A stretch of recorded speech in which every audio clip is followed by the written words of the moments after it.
Hello. അപ്പോൾ ഇന്നത്തെ ദിവസം എനിക്ക് വളരെ സ്പെഷ്യലായിട്ടുള്ളൊരു ദിവസമായിരുന്നു. വേറെ ഒന്നുമല്ല, എൻ്റെ ഒരു ജിമ്മേറ്റ് ഉണ്ടായിരുന്നു, നിവേദിയേച്ചി. ആളുടെ സ്വന്തമായിട്ടുള്ള ബൊട്ടീക്കിലേക്ക് മോഡലായിട്ട് വരുമെന്ന് ചോദിച്ചിട്ട് എന്നെ ഇൻവൈറ്റ് ചെയ്തിട്ടുണ്ടായിരുന്നു.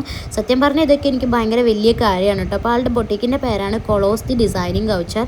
ആളുടെ പേരാണ് നിവേദ്യ സുജിത്ത്. അപ്പോൾ നമ്മളവിടെ പോയിട്ട് ഡ്രസ്സും കാര്യങ്ങളൊക്കെ ട്രയൽ ചെയ്ത് നോക്കാനുണ്ടായിരുന്നു. കൂട്ടിനെ ഞാൻ സൂര്യേച്ചിനെയും വിളിച്ചിട്ടുണ്ടായിരുന്നു കേട്ടോ. അപ്പോൾ ആദ്യം നമ്മൾ ട്രയൽ ചെയ്ത് നോക്കിയത് ഈ ഒരു ഡ്രസ്സാണ്. അതിന് ശേഷം ഇട്ട ഈ ഒരു ഗൗൺ എനിക്ക് സത്യം പറഞ്ഞാൽ ഭയങ്കരമായിട്ട് ഇഷ്ടപ്പെട്ടു. പിന്നെ നമ്മൾ മെഷർമെൻറ്റും കാര്യങ്ങളൊക്കെ കൊടുത്ത് അവിടെ നിന്ന് പോകുന്നു. അതിനുശേഷം ഭയങ്കര ചൂടായതുകൊണ്ട് തന്നെ ഒരു പാൽ സർബത്ത് കുടിക്കാൻ വേണ്ടി നിന്നു കേട്ടോ. ഞാൻ ആദ്യമായിട്ടാണ് പാൽ സർബത്ത് കുടിക്കുന്നത്. സൂര്യേച്ചി പറഞ്ഞിട്ടാണ് പാൽ സർബത്തും കാര്യങ്ങളൊക്കെ കുടിച്ചത്. എനിക്ക് ഇഷ്ടപ്പെട്ടില്ല. പിന്നെ നമ്മളതങ്ങോട്ട് കുടിക്കുക തന്നെ, കാരണം നല്ല ചൂടാണ്. തണുത്ത സാധനം എന്ത് കിട്ടിയാലും നമ്മൾ കുടിക്കും. അങ്ങനെ സർബത്തൊക്കെ കുടിച്ച് ഞങ്ങൾ നേരെ കുന്നോളത്തേക്ക് പോയി. കുന്നോളത്ത് പോയത് വേറെ ഒന്നിനല്ല, സൂര്യേച്ചിയുടെ അമ്മയുടെ കണ്ണട നന്നാക്കാൻ കൊടുത്തിട്ടുണ്ടായിരുന്നു. പിന്നെ എന്തായാലും കുന്നോളം വന്ന സ്ഥിതിക്ക് സൂര്യേച്ചിയുടെ ഫ്രണ്ട്സിൻ്റെ വീട്ടിലേക്കും കൂടി പോയി. ഇതാണ് ശ്രീജി, നന്ദന്.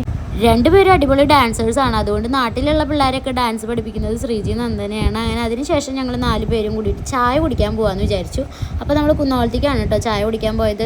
സൂര്യേച്ചി തിരിച്ചു പോകുന്നത് വേറെയുള്ളൂ, സൂര്യേച്ചിയുടെ കൂടെയുള്ള ഒരു കറക്കം. അത് കഴിഞ്ഞ് ഞാൻ അതും മിസ് ചെയ്യും. പിന്നെ നമ്മൾ കുന്നോളത്തുള്ള ചെമ്പോലാസിലേക്കാണ് ചായ കുടിക്കാൻ പോയത്.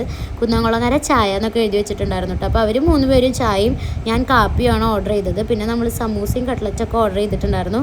അങ്ങനെ കുറേ നേരം വർത്താനം പറഞ്ഞിരുന്നു, കുറേ നേരം എന്തൊക്കെയോ പറഞ്ഞിരുന്നു. കുടുംബശ്രീ കൂടിയിട്ടാണ് ഞങ്ങൾ തിരിച്ചു പോകുന്നത്. പിന്നെ എൻ്റെ വാച്ച് നന്നാക്കാൻ കൊടുക്കാനുണ്ടായിരുന്നു. അങ്ങനെ വാച്ചും നന്നാക്കിയിട്ട് അത്യാവശ്യം ലേറ്റായി തിരിച്ചു വരുന്ന വഴിക്ക് നമ്മൾ പലചരക്ക് കടയിലും കയറി സാധനങ്ങളൊക്കെ മേടിച്ചു.